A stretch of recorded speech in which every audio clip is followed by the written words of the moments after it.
Hello friends, मेरे YouTube channel SK classes में आप सभी का हार्दिक स्वागत है, अभिनंदन है। साथियों, हम लोग आरपीएससी असिस्टेंट प्रोफेसर 2023 की जो वैकेंसी है उसकी तैयारी में हम लोग जो पढ़ रहे थे पेपर थर्ड के अंदर जो है मैंने आपको बताया था कि अपने Rajasthan history art and culture का जो है टॉपिक चल रहा था, ठीक है ना। तो हमने बात की थी जो पेपर थर्ड के अंदर जो है उसके बारे में, और हमारा जो टॉपिक चल रहा था वो था राजस्थान के लोक नृत्य, ठीक है ना। वो टॉपिक जो है उस वीडियो के अंदर पूरा कंप्लीट नहीं हो पाया था, तो आज अपन जो है राजस्थान का लोक नृत्य वाला जो टॉपिक है, जो आरपीएससी असिस्टेंट प्रोफेसर आरएस 2023 और सेकेंड ग्रेड विभिन्न एग्जाम के अंदर जो है ये टॉपिक सिलेबस के अंदर है। और अगर आप लोगों ने यह वीडियो देख लिया और इसके नोट्स बना लिए तो मैं उम्मीद करता हूँ कि आपका इस टॉपिक से क्वेश्चन जो है गलत होने की संभावना न के बराबर रहेगी। देखो माय डियर स्टूडेंट्स, मैंने आपको आरपीएससी असिस्टेंट प्रोफेसर की वैकेंसी के बारे में पहले ही बता दिया था कि इस वैकेंसी के बारे में जैसे कई न्यूज़ आ रखी है, और ये 1945 पदों के ऊपर या 1952 पदों के ऊपर जो है जल्द ही आपको देखने को मिलेगी, ठीक है ना। अप्रैल के अंदर इसकी पॉसिबिलिटीज आने की ज़्यादा है। तो इसके एग्जामिनेशन पैटर्न में मैंने आपको बताया था कि जो पेपर थर्ड है आरपीएससी असिस्टेंट प्रोफेसर के अंदर, जो पेपर थर्ड वाला जो मामला है उसके बारे में मैंने आपको बताया था कि जो ये पेपर थर्ड है राजस्थान का सामान्य अध्ययन। ये राजस्थान का सामान्य अध्ययन जो पेपर थर्ड है, इस पेपर के जो मार्क्स हैं वो है 50 अंक। कितने नंबर हैं? 50। और इसके अंदर 100 क्वेश्चन हैं। कितने क्वेश्चन हैं? 100, ठीक है। अब देखो, इसके अंदर जैसे मैंने आपको बताया था असिस्टेंट प्रोफेसर के अंदर मैंने आपको ये चीज़ बताई थी कि इसके 3 पेपर होते हैं, फर्स्ट, सेकंड और थर्ड। ये फर्स्ट और सेकंड ये तो आपके ऑप्शनल के होते हैं, और थर्ड जो होता है ये राजस्थान जीके का होता है। तो ऑप्शनल तो जो बंदा नेट करके आया है तो ऑप्शनल तो उसका ऑलरेडी अच्छा होगा, लेकिन जीके जो है वो हर किसी का अच्छा नहीं होता। और इस पेपर के अंदर जो है कुछ लोगों के 35 नंबर भी आते हैं 50 में से, और कुछ लोगों के 12 भी आते हैं 50 में से। तो यहाँ पर जो है ये देख लो कि 12 और 35 लगभग 23 नंबर का गैप जो है वो यहाँ निकल जाता है, जबकि ऑप्शनल सब्जेक्ट के अंदर इतना गैप नहीं निकलता है। तो सिलेक्शन के लिहाज से आपका जो थर्ड पेपर है वो बहुत ज़्यादा इंपॉर्टेंट है। और मैंने थर्ड पेपर की जो तैयारी है निःशुल्क मेरे इस चैनल पर जो है आप लोगों को करवानी शुरू कर दी है। और मैं जो आप लोगों को पढ़ा रहा हूँ उसमें जो मेरे जो नोट्स बने हुए हैं वो राजस्थान हिंदी ग्रंथ अकादमी की बुक से हैं, राजस्थान अध्ययन की किताबों से हैं, सारगर्भित नोट्स आपको मिलेंगे। इसी कड़ी के अंदर जो है अपन ने बात की थी राजस्थान के लोक नृत्य की बात की थी। और लोक नृत्य को मैंने जो है सामान्य तौर पर जैसे बात करें अपन नृत्य की, तो नृत्य को मैंने 2 भागों में बांटा था। एक थे शास्त्रीय नृत्य और एक थे लोक नृत्य। शास्त्रीय नृत्य जो एक विशेष नियमों पर आधारित होते हैं, क्लासिकल, जिसको क्लासिकल फोक डांस कहते हैं। शास्त्रीय नृत्य के अंदर राजस्थान के अंदर कथक नृत्य जो है वो राजस्थान के अंदर आपको देखने को मिलता है। और राजस्थान में कथक नृत्य से संबंधित 3 जो घराने हैं या 3 फैमिली जो है वो कथक डांस के अंदर काफ़ी फेमस रही है। अब भारत के अंदर, जिसमें राजस्थान के अंदर जयपुर घराना है, और भारत के अंदर 2 घराने और हैं, एक है बनारस घराना और एक है लखनऊ घराना। फिर अपन ने लोक नृत्य के 2 टाइप्स पढ़े थे, एक पढ़ा था क्षेत्रीय और एक पढ़ा था आदिवासियों के लोक नृत्य। क्षेत्रीय के अंदर मैंने आप लोगों को बताया था भवाई के बारे में, चार बेंत के बारे में, गुड़ला के बारे में, बम रशिया के बारे में, अग्नि नृत्य के बारे में, ढोल नृत्य के बारे में, डोंग के बारे में, चरकुला के बारे में। वैसे ही आदिवासियों के अंदर अपन पढ़ेंगे भीलों के नृत्य, मीणाओं के नृत्य, गरासियों के नृत्य, कालबेलियाओं के नृत्य और कंजर जनजाति के नृत्य। कथक नृत्य जो है वो एक प्रकार का शास्त्रीय नृत्य है। इसके भारत के अंदर जो है 3 घराने विकसित हुए हैं, जो मैंने आपको ये पहले पढ़ा चुका हूँ, एक बार अपन रिवीजन कर लेते हैं। 3 घराने जो है भारत के अंदर विकसित हुए, जिसमें राजस्थान के अंदर जयपुर घराना है जो राजस्थान का भारत का सबसे प्राचीन घराना है। इस घराने के जो प्रवर्तक हैं वो भानुजी जाट हैं। ये क्वेश्चन कई एग्जाम के अंदर पूछा गया है। कथक नृत्य जो होता है जब ये किया जाता है तो इसके 2 स्टेप्स होते हैं, एक होता है आमद, 2 स्टेप्स होते हैं, एक होता है आमद और एक होता है थाट। आमद में क्या होता है, सबसे पहले जो कलाकार स्टेज पर आता है तो दर्शकों को अपनी उपस्थिति दर्ज कराने के लिए डांस करता हुआ स्टेज पर आता है और अभिवादन करता है दर्शकों का, ठीक है ना, ये आमद हो गया। फिर वो कलाकार क्या करता है कि जैसे ये एक स्टेज है, इस स्टेज पर इस कोने से इस कोने तक जो है बिना पैर उठाए हुए घुंघरू बजाते हुए इस कोने से इस कोने तक जाता है, जिसको क्या कहते हैं, थाट कहते हैं। तो आमद और थाट जो है वो कथक नृत्य के क्या है, चरण है, ठीक है ना। कथक नृत्य के अंदर आमद भी आपको देखने को मिलता है और थाट भी देखने को मिलता है। फिर बात की थी लोक नृत्य की। लोक नृत्य को 2 भागों में बांटा था, क्षेत्रीय और आदिवासियों के, जिसमें अपन पढ़ रहे थे क्षेत्रियों के। क्षेत्रीय के अंदर मैंने आपको बताया था भवाई नृत्य। भवाई नृत्य जो है मेवाड़ क्षेत्र का है। भवाई जाति जो है इस नृत्य को करती है। इस नृत्य के जो प्रवर्तक हैं वो वाघा जी जाट हैं। इस नृत्य के जो कलाकार हैं वो सिर पर 5 से 7 घड़े जो होते हैं रख करके फिर नृत्य करते हैं। रूप सिंह शेखावत इस नृत्य के प्रमुख कलाकार रहे हैं। इसके अलावा पन्नालाल स्वामी, जिनका संबंध बीकानेर से है, वो भी इस नृत्य के प्रमुख कलाकार हैं। फिर बात की थी 4 बेंत लोक नृत्य की। 4 बेंत लोक नृत्य टोंक के अंदर है। शुरुआत जो है नवाब फैजुल्ला खान के द्वारा की गई थी। इस नृत्य के अंदर वीर रस की प्रधानता आपको देखने को मिलती है। जब यह नृत्य अफगानी पठान करते हैं तो पश्तो भाषा के अंदर जो है वो लोकगीत गाते हुए नृत्य करते हैं। यह नृत्य केवल पुरुषों के द्वारा किया जाता है। इस नृत्य के अंदर जो वाद्य यंत्र का प्रयोग किया जाता है वो होता है डफ।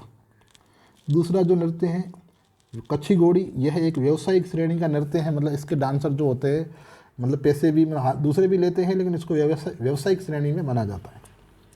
शेखावटी का जो क्षेत्र है झुंझुनू, सीकर और चूरू, वहाँ पर ये ज़्यादा देखने को मिलता है। इस नृत्य का एक निश्चित पैटर्न होता है। इसके अंदर पुरुष जो होते हैं वही भाग लेते हैं। 4-4 की पंक्तियों के अंदर जो है पुरुष जो है 4-4 की पंक्तियों में इस हिसाब से शिफ्ट हो जाते हैं कि ऐसे लगता है कि कमल का फूल खिल रहा है या बंद हो रहा है, इस प्रकार से, ठीक है ना, ये नृत्य करते हैं। इस नृत्य के अंदर जो वाद्य यंत्र का प्रयोग किया जाता है वो है झांझ। ये कई एग्जाम के अंदर पूछा गया है। झांझ वाद्य यंत्र का प्रयोग कच्छी घोड़ी के अंदर किया जाता है। कच्छी घोड़ी का मैंने आपको बता दिया था कहाँ होता है, झुंझुनू, सीकर और चूरू, ठीक है।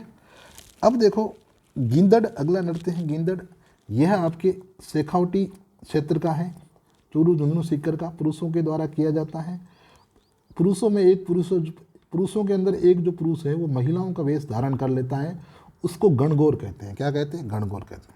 इस नृत्य के दौरान जो है उमराव गीत जो होते हैं वो गाए जाते हैं और इस नृत्य के अंदर नगाड़ा वाद्य यंत्र का प्रयोग किया जाता है। दोनों ही अच्छे क्वेश्चन है, कई एग्जाम के अंदर पूछे गए हैं। चरी नृत्य महिलाओं द्वारा किया जाता है और ये किशनगढ़ क्षेत्र में गुर्जर महिलाएं जो है स्पेशली इसको करती है। मिट्टी के घड़ों में कपास के बीज रख करके आग लगा दी जाती है और उन घड़ों को सर पे रखते हुए नृत्य करते हैं। ये चरी नृत्य है। इसकी प्रमुख नृत्यांगना जो है वो फल्कूबाई है। कौन है? फल्कूबाई। घुड़ला नृत्य जो है महिलाओं द्वारा किया जाता है। मारवाड़ क्षेत्र जोधपुर का प्रसिद्ध है। गणगौर के अवसर पर किया जाता है। इसके पीछे एक कहानी जुड़ी हुई है कि गणगौर रखी हुई जो बालिकाएं होती है वो तालाब से पानी भरने जा रही होती है। अचानक से जो मीर सिंह घोड़ेला जो मुस्लिम आक्रमणकारी हैं वो उन महिलाओं के साथ, बालिकाओं के साथ अभद्रता करता है। तब वो महिलाएं जो हैं वो सातल देव को, मतलब उन महिलाओं को किडनैप करके ले जाता है, ऐसा कुछ है। तो वो दूसरी जो कन्याएं होती है वो सातल देव उस समय शासक होता है, उसको शिकायत करती है कि जब तक आप उस मीर सिंह घोड़ेला का सर काट करके नहीं लाओगे तब तक हम गणगौर का जो व्रत है वो नहीं खोलेंगे। तब सातल देव जो है वो जाते हैं और इसका सर काट करके लाते हैं। उसी स्मृति के अंदर जो है गुड़ला नृत्य जो है मनाया जाता है जोधपुर के अंदर। बम रसिया अलवर भरतपुर के अंदर मनाया जाता है। पुरुषों द्वारा बम जो है एक विशेष प्रकार का डंडा होता है जो नगाड़े पर चोट करके बजाया जाता है। अग्नि नृत्य जो है कतरियासर बीकानेर के अंदर है। जसनाती संप्रदाय के जो लोग होते हैं उनके द्वारा किया जाता है।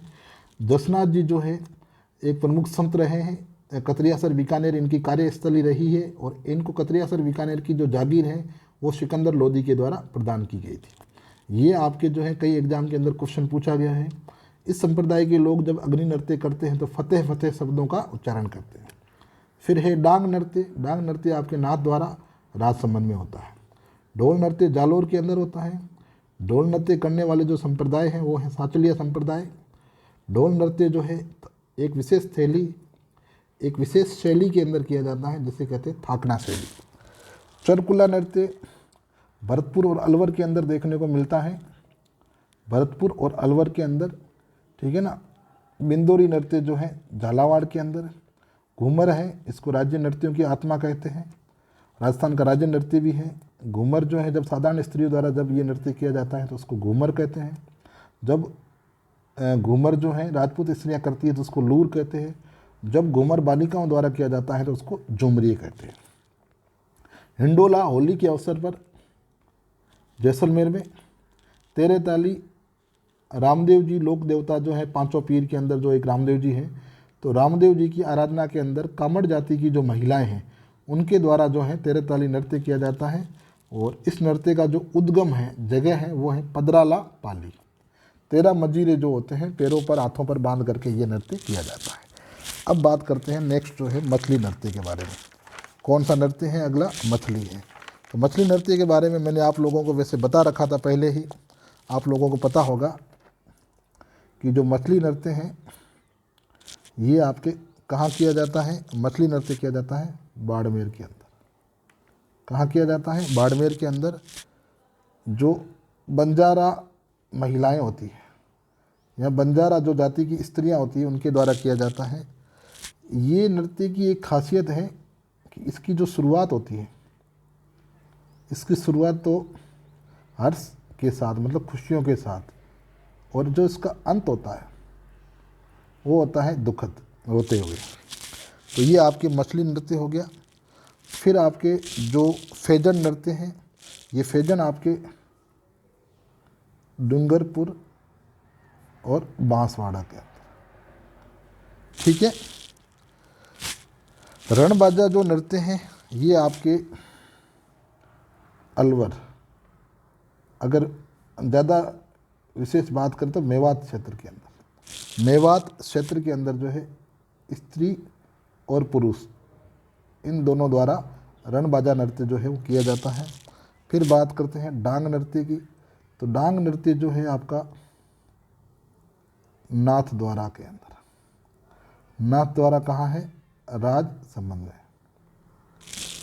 नाहर नृत्य भीलवाड़ा के अंदर शेर का मुखौटा पहन करके नृत्य किया जाता है। शेर का मुखौटा पहन करके नृत्य किया जाता है। झूमर नृत्य, झूमर नृत्य जो है आपके हाड़ौती संभाग में। कहाँ किया जाता है? हाड़ौती के अंदर। ढप जो है, ढप जो नृत्य है आपका शेखावटी के अंदर। कहाँ किया जाता है? शेखावटी पर बसंत पंचमी के अवसर पर। किसके अवसर पर? बसंत पंचमी। आप तो शेखावटी ध्यान रख लेना खूब है। चौगोला डूंगरपुर, ठीक है। रण मेवाड़, हरणों जो है ये भी आपके मेवाड़ के अंदर, ठीक है ना। तो ये आपके जो हैं जो अपन ने बात की प्रमुख जो नृत्य कौन कौन से हैं उनके बारे में, ठीक है ना। एक बार आप लोग इसको देख सकते हैं। जो महत्वपूर्ण है वो मेरे हिसाब से तो आ गए हैं, ठीक है ना। और तेरे ताली वगैरह का मैंने बता दिया है। एक शायद मेरे हिसाब से लांगुरिया नहीं आया है, एक बार देख लेते हैं। लांगुरिया नृत्य जो है वो नहीं आया है, तो लांगुरिया को थोड़ा सा अपन देख लेते हैं। एक मिनट।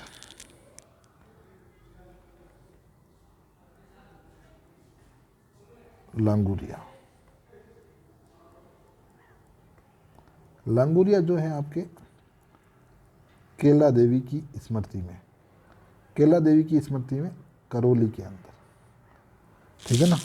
तो ये आपको ध्यान रखना है। जो ये भक्त होते हैं उनको लांगुरिया कहा जाता है, शायद पुरुष भक्तों को कहा जाता है, ठीक है। तो ये आपको लांगुरिया नृत्य के अंदर जो है वो ध्यान रखना है। तो देखो प्यारे साथियों, ये जो अपन ने बात की है अभी, ये मैंने आपको जो नृत्य जो है वो पढ़ाए हैं क्षेत्रीय। एक वीडियो इसका और बनेगा जिसमें अपन पढ़ लेंगे आदिवासियों के नृत्य, ठीक है ना। और उसके बाद लोक नृत्य का जो आपके टॉपिक है वो हो जाएगा पूरा। लोक नाट्य जो है वो मैंने करवा दिए हैं, लोक नृत्य आपका ये पूरा हो जाएगा। उसके बाद जो है अपन संगीत को लेकर के शुरू करेंगे, संगीत वाला हो जाएगा। फिर साहित्य को करेंगे, साहित्य के बाद जो है स्थापत्य कला की ओर बढ़ेंगे। इस प्रकार से जो ये आपकी जो राजस्थान की जो आपके ये क्या कहते हैं आर्ट एंड कल्चर है उसको ख़त्म करेंगे। फिर हिस्ट्री की तरफ बढ़ेंगे, फिर ज्योग्राफी की तरफ बढ़ेंगे। और मैं आप लोगों को विश्वास दिलाता हूँ कि आपका जो एग्ज़ाम होगा उस एग्ज़ाम से 2 महीने पहले तक तो अपन जो है इसको थर्ड पेपर को बहुत अच्छे से कर चुके होंगे।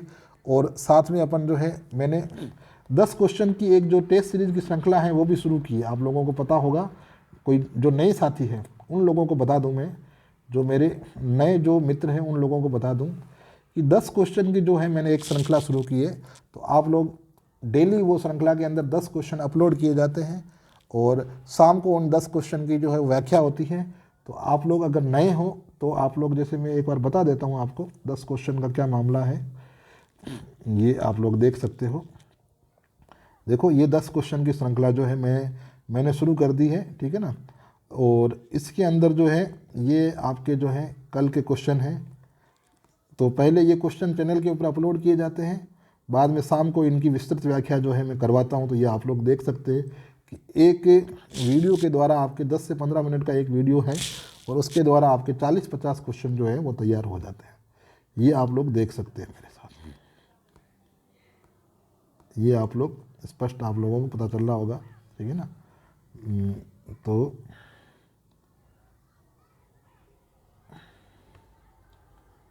ठीक है,